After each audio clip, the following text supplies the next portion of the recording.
Behind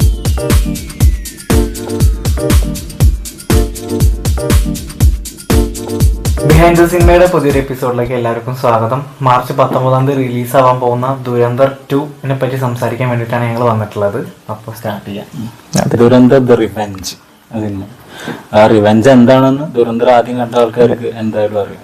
ദുരന്തറിനെ സംബന്ധിച്ചിടത്തോളം ഇന്ത്യയിൽ ഇപ്പോൾ നിലവിലുള്ളതിൽ GCC റിലീസ് ഇല്ലാതെ തന്നെ ഇത്രയധികം കളക്ട് ചെയ്ത അല്ലെങ്കിൽ റെക്കോർഡ് സിനിമ ഇല്ല. പിന്നെ സിനിമ ഇറങ്ങിയത് മുതലേ ആ സിനിമയ്ക്ക് ഉണ്ടായ കുറെ വിവാദങ്ങളും പിന്നെ വിജയാഹ്ലാദങ്ങൾ ഉൾപ്പെടെ ഒരുപാട് സംഗതികളുണ്ട്, രാഷ്ട്രീയപരമായിട്ടും ഉൾപ്പെടെ. സിനിമയുടെ ഡയറക്ടർ ആദിത്യദർ, അദ്ദേഹത്തിന്റെ രണ്ടാമത്തെ സിനിമയാണ്. സർജിക്കൽ സ്ട്രൈക്ക് ആയിരുന്നു ആദ്യത്തെ സിനിമ. രണ്ടാമത്തെ സിനിമയും ദുരന്തർ. ആദിത്യദറിന്റെ കാര്യം പറയുമ്പോൾ വെച്ച് കഴിഞ്ഞാൽ ഈ മിലിറ്ററി അല്ലെങ്കിൽ ഇന്ത്യൻ റോ ഇന്റലിജൻസ് അങ്ങനെയുള്ള കാര്യങ്ങളൊക്കെ പറ്റിയിട്ട് നല്ല അറിവുള്ള ഒരു മനുഷ്യനും കൂടിയാണ്. അതിപ്പോ ഇവര് മുതൽ കണ്ടാൽ നമുക്കറിയാം. ടെക്നിക്കാലിറ്റി ഭയങ്കരമാണ് സിനിമയിൽ, പിന്നെ ഡീറ്റെയിലിംഗ്. അപ്പൊ അദ്ദേഹം തന്നെയാണ് Dhurandhar first return directed by Aditya Dhar. Additional screenplay ഉള്ളൂ, രണ്ടുപേര് എക്സ്ട്രാ എഴുതിയിട്ട്. അപ്പൊ സിനിമയുടെ ആദ്യത്തെ അഡീഷണൽ സ്ക്രീൻ പ്ലേ എക്സ്ട്രാ എഴുതിയിട്ടുണ്ടായിരുന്നത് ആ സിനിമയുടെ എഡിറ്റർ ആയിരുന്നു ഒരാൾ, ശിവകുമാർ പണിക്കർ. എഡിറ്റർ ആയിട്ടുള്ള ആളാണ് നമ്മുടെ. അദ്ദേഹം ഒരു ഫുൾ ടൈം എഡിറ്ററാണ്. നമ്മളെ കില്ലിന്റെ സിനിമയുടെ എഡിറ്റർ പുള്ളി തന്നെ. അപ്പൊ അദ്ദേഹം ബൾട്ടി ഫിലിമിൽ വർക്ക് ചെയ്തിട്ടുണ്ടാവും. അപ്പൊ അത് ഒരു എഡിറ്റർ തന്നെയാണ്. അപ്പൊ ഈ സ്ക്രിപ്റ്റിങ്ങിന്റെ കാര്യത്തിനകത്ത് വെച്ചാൽ അത്രയും ഡീറ്റെയിൽ ആയിട്ട് കാര്യം ദുരന്തരം അത്രയും വലിയൊരു കാലഘട്ടം, കുറെ വർഷങ്ങൾ കൊണ്ട് നടക്കുന്ന ഒരു കഥയായിട്ടാണ് കാണിച്ചത്. പുള്ളിയാണ് എഡിറ്റർ എന്ന് പറഞ്ഞപ്പോഴാണ് ഒരു 3.5 മണിക്കൂറുള്ള സിനിമ പറ്റി ഓർത്തു പോകുന്നത്. കാരണം ഇനി വരുമ്പോൾ സിനിമ 4 മണിക്കൂറിന് അടുത്തുണ്ടല്ലോ, 3:55 മിനിറ്റ് ആണ് ഉണ്ടത്. അപ്പോ സിനിമ കുറെ കാലമായിട്ട് ഹിന്ദി സിനിമ ലോകത്ത് നല്ല, അതായത് ഹിന്ദി സിനിമയുടെ ഒരു പ്രൗഢി കാണിക്കുന്ന സിനിമ വന്നിട്ടില്ല എന്നുള്ള ഘട്ടത്തിൽ നിൽക്കുന്ന ഒരു ഇതിൽ തന്നെയാണ് ഇത് വന്നത്. അതാണെങ്കിൽ ഒരു ചരിത്ര വിജയം എന്നുള്ളതാണ്. 2025 റിലീസായിട്ട് 26 സിനിമ വന്നിട്ട് ഓടിയിട്ടുണ്ടായിരുന്നു. അത് OTT റിലീസ് ആവണത് വരെയും അത് നമ്മളവിടെ തിയേറ്ററുകളിൽ കളിക്കുന്നുണ്ടായിരുന്നു. OTT വന്നിട്ടും അത് ഇവിടെ തിയേറ്ററിൽ കളിക്കുന്നുണ്ടായിരുന്നു. അതൊരു തിയേറ്റർ വാച്ച് ഡിമാൻഡ് ചെയ്യുന്ന ഒരു സിനിമ തന്നെയാണ്. കാരണം അതിന്റെ കമേഴ്ഷ്യൽ സൈഡ് നോക്കിയാലും ആക്ഷൻ സീക്വൻസുകൾ ആ സിനിമയിൽ എടുത്തു വെച്ചിരിക്കുന്ന നോക്കിക്കഴിഞ്ഞാൽ നമുക്ക് നമ്മളെ ഒരു കാർ പോകുന്ന അതൊക്കെ എങ്ങനെ എടുത്തു പറയാനല്ല, അത്ര നല്ല രസമായിട്ടുള്ള സീൻസ് ആണ് അതൊക്കെ. നമുക്ക് ആദ്യം ദുരന്തറിന്റെ രാഷ്ട്രീയ പശ്ചാത്തലം നോക്കാം.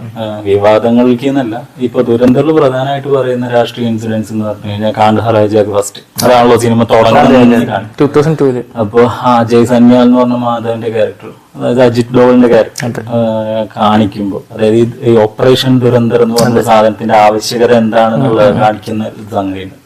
അതേപോലെ തന്നെ രണ്ടാമതായി കാണിക്കുന്ന നമ്മളെ പാർലമെന്റ്,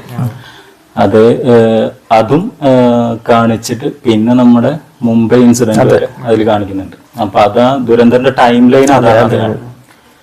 ഇപ്പോ ആ ഒരു മോഹിത് ശർമ്മയുടെ നമ്മളെ പഴയ സ്പൈ ആയിരുന്ന ആളുടെ ജീവിതകഥയാണ് ഇത് എന്ന് പറഞ്ഞിട്ട് അന്ന് കുറെ സംഗതികളുണ്ടായിരുന്നു. കുറെ ആൾക്കാർ അദ്ദേഹത്തിന്റെ ഫോട്ടോ ഒക്കെ തപ്പിയെടുത്ത് ഇതാണ് ഈ ദുരന്തർ എന്ന് പറഞ്ഞാൽ അങ്ങനെയൊന്നുണ്ട്. പിന്നെ ഇയാൾ തന്നെ നേരിട്ട് വന്ന് കേസ് കൊടുക്കുകയും സംവിധായകൻ അങ്ങനെ ഒരു സംഗതിയല്ല.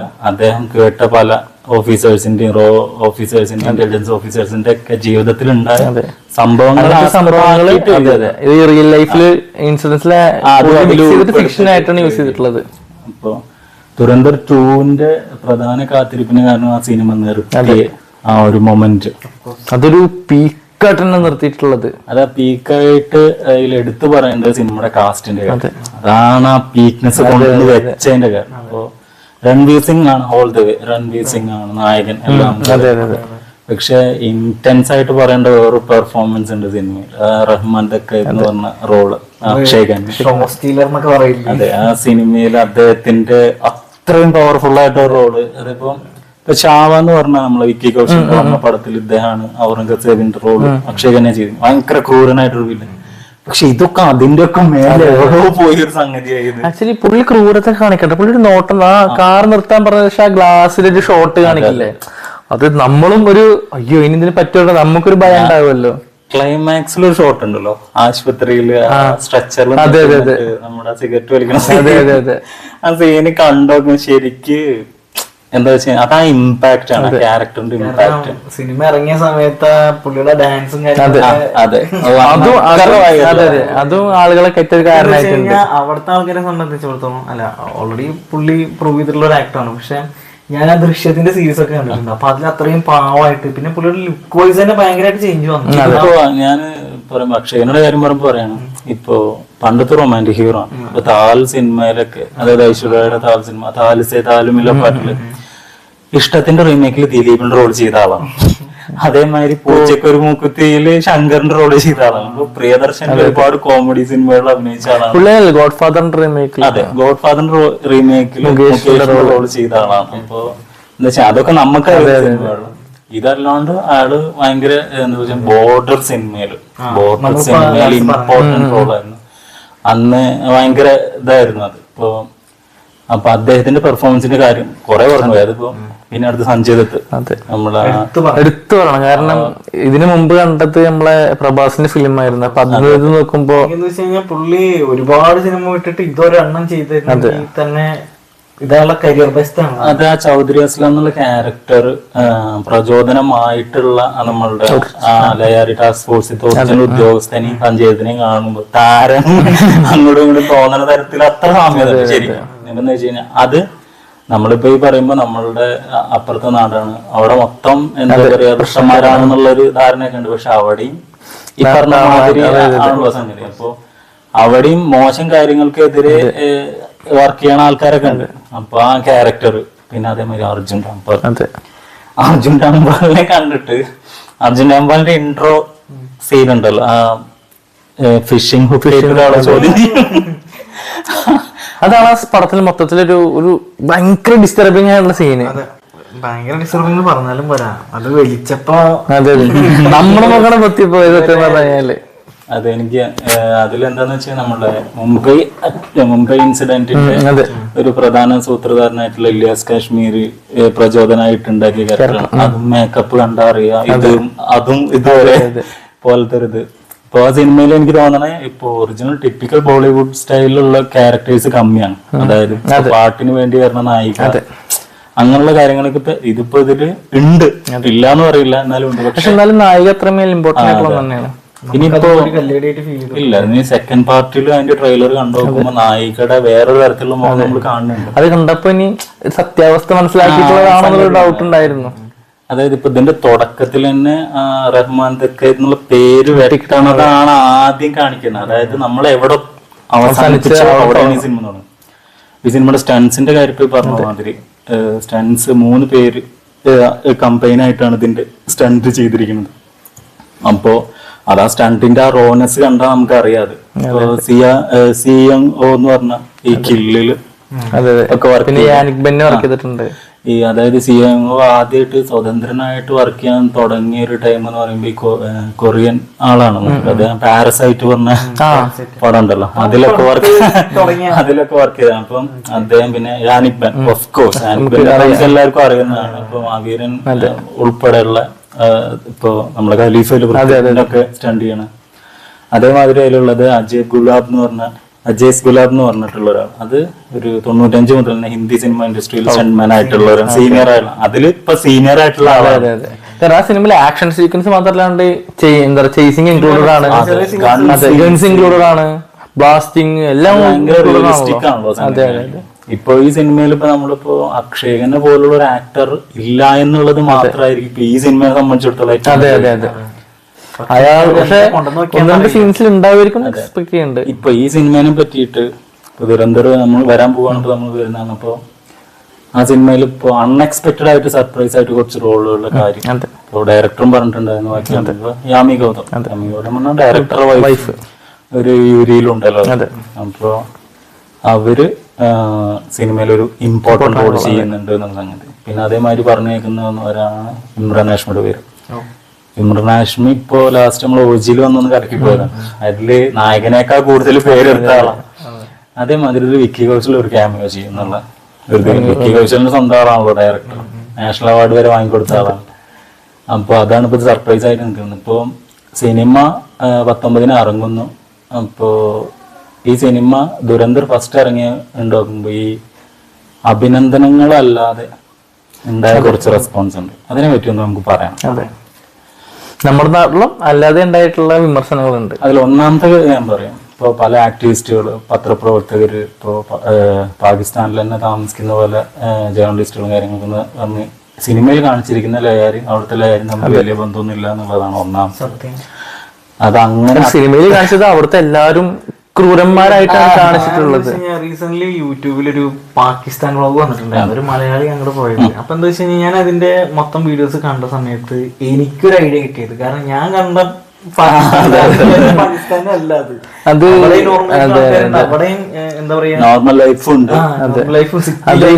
ചെറുപ്പം മുതലേ നമ്മൾ കണ്ടുന്ന സിനിമകളിൽ മെയിൻ ആയിട്ട് ഈ ബോർഡറും അതുമായിട്ടുള്ള ഇഷ്യൂസ് മാത്രമേ നമ്മൾ കാണുന്നുള്ളൂ. അല്ല, സംഘർഷാവസ്ഥയുള്ള പല സ്ഥലങ്ങളും ഇതൊക്കെ ഉണ്ട്. പക്ഷെ ഈ സിനിമയിൽ കാണിച്ചിരിക്കുന്നത് പോലെ എല്ലാം 100% ഉള്ളതാണ്. പിന്നെ ഇപ്പൊ ഒന്ന് തോന്നിയത് ഈ സിനിമയുടെ ഒരു രാഷ്ട്രീയ സംഗതി. ഇപ്പൊ അതെന്താ വെച്ചാൽ ഇതൊരു പ്രൊപ്പഗാൻഡ ഫിലിമാണെന്ന് പല ആൾക്കാർക്കും അഭിപ്രായമുണ്ട്. അതിൽ ഒന്നാമത്തെ കാര്യം എന്താന്ന് വെച്ച് കഴിഞ്ഞപ്പോ ഈ അജയ് സന്യാൽ എന്ന് പറഞ്ഞ ക്യാരക്ടറിന്റെ കുറച്ച് എക്സ്പ്ലനേഷൻസ്. ഒന്നാമത് അന്ന് ഭരിച്ചിരുന്ന സർക്കാരിന്റെ പിടിപ്പുകേട് കൊണ്ടാണ് ഈ സംഗതികൾ മൊത്തം ഉണ്ടായിരുന്ന ഒരു സംഗതി. പിന്നെ എന്താന്ന് വെച്ച് കഴിഞ്ഞാൽ ഒരു മിനിസ്ട്രിത്തെ ഒരു മന്ത്രിയുടെ അടുത്ത് നിന്നാണ് കൗണ്ടർ ഫീറ്റ് ഇതായി പോയെന്നുള്ള ഒരു ആരോപണം. മന്ത്രിയും മന്ത്രിയുടെ മകനും പിന്നെ ഈ പാർലമെന്റ് ആക്രമണത്തിന്റെ ഭയങ്കര ശോകമായിട്ടുള്ള ഒരു എന്താ പറയാ പ്രതിരോധമാണ് അവിടെ ഉള്ളത് എന്നുള്ള തരത്തിൽ കാണിച്ചിട്ടുണ്ട്. ഗവൺമെന്റ് യാതൊരു ആക്ഷൻസ് ഇതിലൊന്നും ചെയ്തിട്ടില്ല കാണിക്കുന്നുണ്ടല്ലോ. അതേമാതിരി ഒരു ഡയലോഗ് കൂടി ഉണ്ട്, ഇപ്പത്തെ ഗവൺമെന്റിനോടോ ആൾക്കാരോടോ ഉദ്യോഗസ്ഥരോടോ ഒന്നും പറഞ്ഞിട്ട് കാര്യമില്ല, ഇനി ഭാവിയിൽ ഒരാൾ വരുമായിരിക്കും എന്ന തരത്തിലൊക്കെ ആ ക്യാരക്ടർ തള്ളുണ്ട്. അത് അത്ര സുഖമായി. അതാണ് ആ സിനിമയിലെ ഒരു കടത്താൻ ശ്രമിച്ച ഒരു രാഷ്ട്രീയമായിട്ട് അതിപ്പോ യൂരിയിലുണ്ട്. അതെ, കുറച്ചും കൂടി വിസിബിൾ ആണ്, ഇതിൽ അത്ര വിസിബിൾ അല്ല. സർജിക്കൽ സ്ട്രൈക്ക് എന്നുള്ള വാക്ക് നമ്മളിപ്പോ കേൾക്കാൻ തുടങ്ങിയിട്ട് എന്താ പറയാ, ഇത്രയും പോപ്പുലർ ആയിട്ട് കേൾക്കാൻ തുടങ്ങി. ഈ സംഗതി ഉള്ളതാണ് ഇല്ലാന്നൊന്നും ഞാൻ പറയില്ല. പക്ഷെ അതെന്താന്ന് വെച്ച് കഴിഞ്ഞാല് ഈ സർജിക്കൽ വാറിൽ പങ്കെടുക്കുന്ന ആർമി ഓഫീസേഴ്സിനെ കടന്ന് ഇത് കുറച്ച് രാഷ്ട്രീയക്കാർക്ക് മാത്രം അതിന്റെ ക്രെഡിറ്റ് പോണ തരത്തിലൊരു സംഗതി ഉണ്ട്. അങ്ങനെയല്ല. പക്ഷെ ഇതിൽ നമ്മൾ എടുത്തു കഴിഞ്ഞാല് നമ്മൾ നേരത്തെ കേരള സ്റ്റോയുടെ കാര്യം പറഞ്ഞ പോലെ തന്നെ ഇത് നമ്മളെ ബാധിക്കുമ്പോൾ മാത്രം നമ്മൾ അതിനെ വിമർശിക്കുകയുള്ളൂ. ഇതിപ്പോ നേരെ നമ്മുടെ നാട്ടിൽ സംഭവിക്കുന്ന ഒരു കാര്യമായിട്ട് കാണിക്കണമെങ്കിൽ ഇത് ഇതായിരിക്കില്ല അവിടെ ഉണ്ടാവുക. അതിപ്പോ എന്താന്ന് വെച്ച് കഴിഞ്ഞാൽ ഇപ്പൊ നമ്മള് പറഞ്ഞ മാതിരി ഈ സന്ദേശം ഇറങ്ങിയ സമയത്ത് ഇന്റർനാഷണൽ പൊളിറ്റിക്സ് സംസാരിക്കുന്ന ശ്രീനിവാസന്റെ ക്യാരക്ടർ നമുക്ക് ഒരു തമാശക്കാരൻ, ജയറാം ബുദ്ധിമാനുമായിരുന്നു. പക്ഷെ ഇപ്പൊ എന്താ അവസ്ഥ നമുക്കൊക്കെ അറിയാം. ഇതിപ്പോ ഒരു രാഷ്ട്രീയത്തിന്റെ കാര്യമല്ല, നമ്മളെ അടുക്കള വരെ ഇതിന്റെ ആഫ്റ്റർ എഫക്ട്സ്. അപ്പൊ അതൊരു റിയാലിറ്റി ആണ്. യാത്രക്കാരുടെ ശ്രദ്ധയ്ക്ക് സിനിമയില് ലിഫ്റ്റിന്റെ കാര്യം പറയാനല്ലോ, യുദ്ധം അവസാനിപ്പിച്ചാൽ മാത്രമേ പറയണത്. എന്താ പറയാ, ഇനി സിനിമയുടെ കാര്യം നോക്കുമ്പോൾ എടുത്ത് പറയേണ്ടത് ബജറ്റാണ്. കാരണം രണ്ട് സിനിമയുടെയും കമ്പൈൻ ബജറ്റ് 475 കോടി വരുന്നുള്ളൂ. അത് വലിയൊരു ബജറ്റാണ്. പക്ഷെ എന്നാലും പക്ഷെ എന്നാലും അവരെ സംബന്ധിച്ചിടത്തോളം അവർക്ക് പ്രോഫിറ്റ് കംപ്ലീറ്റ് ആയി. അതായത് ഈ സിനിമയ്ക്ക് കിട്ടുന്ന ബോണസാണ്. അതും മിനിമം 1000 CR ഓൾമോസ്റ്റ് ആണ്. 75% വരെയൊക്കെയുള്ള ഷൂട്ട് ഏകദേശം കഴിയുന്ന രീതിയിലാണ്. അപ്പൊ ജസ്കിറാത്ത് എന്ന് പറഞ്ഞ ക്യാരക്ടർ ആയിട്ടുള്ള ഇയാളുടെ എലിവേഷൻ കാണിച്ച ഒരു ട്രെയിലർ ഇതിന്റെ ലാസ്റ്റ് വരുന്നുണ്ട് ദുരന്തർ ഫസ്റ്റിന്. അപ്പൊ അത് കണ്ടപ്പോ തന്നെ നമുക്ക് സിനിമ ഒക്കെ എടുത്തു വെച്ചിട്ടാണ് രണ്ടാം ഭാഗം ഇന്ന് വരുന്ന അനൗൺസ് ചെയ്ത് കറക്റ്റ് ആയിട്ട് വരുന്ന ഒരു സിനിമയാണ്. പിന്നെ അതുപോലെ ഒരുപാട് ഡിലേ ഇല്ലാതെ വരുന്ന, അതുപോലെ തന്നെ ഇനിയൊരു 3ാം ഭാഗം ഉണ്ടാവും കേൾക്കുന്നുണ്ട്. കാരണം പ്രൊഡക്ഷൻ ഹൗസ് അത് നമുക്ക് ഡയറക്ടറോടൊന്നും, അതായത് ഷൂട്ട് ചെയ്തിട്ടില്ല, ഇനി ഉണ്ടാവുമായിരിക്കാം എന്ന് കേൾക്കുന്നുണ്ട്. അതെന്ന് വെച്ച് കഴിഞ്ഞാൽ ഇപ്പൊ ജിയോ സ്റ്റുഡിയോസ്, പിന്നെ എടുക്കണം. അപ്പൊ ജിയോ സ്റ്റുഡിയോസ് ആവുമ്പോ പിന്നെ ബഡ്ജറ്റിൽ പഞ്ഞൊന്നും ഉണ്ടാവില്ല. പോരാത്തന്നെ എന്താന്ന് വെച്ച് കഴിഞ്ഞാൽ ഈ സിനിമയുടെ റെസ്പോൺസ് ആണ് അവര് അടുത്തതിൽ. കാരണം എന്താ വെച്ച് കഴിഞ്ഞാല് ഇനി വേറെ സംഭവം നടന്ന പോലെ കാണിക്കുക, ഇഷ്ടം പോലെ റിയൽ ലൈഫ് ഇനിയിപ്പോ ഈ 2026 നോക്കുകയാണെങ്കിൽ നമ്മുടെ നാട്ടിൽ കുറെ ഇഷ്യൂസ് ഉണ്ടായിട്ടുണ്ട്. അപ്പൊ ഏത് ഇഷ്യൂ വേണമെങ്കിലും കാണിക്കാം. പക്ഷെ എന്താന്ന് വെച്ച് കഴിഞ്ഞാൽ ഇവരൊരു 2016 ശേഷമുള്ള ഇഷ്യൂകൾ കാണിക്കാൻ കുറച്ച് സാധ്യത കുറവാണ് തോന്നുന്നു. മിക്കവാറും 2014 കൂടിയിട്ട് ഈ ദുരന്തം അവസാനിപ്പിക്കാൻ. അപ്പൊ എന്തായാലും ഈ വരുന്ന മാർച്ച് 19-ാം തീയതി ഓൾറെഡി പ്രീമിയർ ഷോസിന്റെ ടിക്കറ്റ്സ് 18-ാം തീയതി മുതലുണ്ട് പ്രീമിയർ. പ്രൊപ്പഗണ്ട ഉണ്ട് എന്നത് മാത്രമാണ് ഒരു പ്രശ്നം. അത് വലിയ പ്രശ്നം തന്നെയാണ്. അപ്പൊ അതും കൂടി മനസ്സിലാക്കിയിട്ട് വേണം എല്ലാവരും സിനിമ ആസ്വദിക്കാനാണ് എന്റെ ഒരു പേഴ്സണൽ ഒപ്പീനിയൻ. നമ്മളൊരു സിനിമ എന്നുള്ള ലെവലിൽ സിനിമേനെ കാണുന്നതോറും ആ സിനിമയ്ക്ക് ഒരു റെസ്പോൺസിബിലിറ്റി ഉണ്ട് എന്നുള്ള തരത്തിൽ ഇപ്പൊ ഉണ്ട്. നമ്മള് എന്റർടൈൻമെന്റ് എന്നുള്ളതിനപ്പുറം പല കാര്യങ്ങളും സിനിമ നമ്മളോട് സംസാരിക്കുന്നുണ്ട്. അപ്പൊ നമ്മള് അത് റാഷണലായിട്ട് നമ്മൾ എടുക്കുക. കാരണം ഡയറക്ടർ തന്നെ പറഞ്ഞിട്ടുണ്ട് ഇത് ഫിക്ഷൻ ആണെന്നുള്ള കാര്യം. അപ്പൊ അത് ആ മൈൻഡോട് പോയിട്ട് കാണുന്നത് പറയാനുള്ളത്.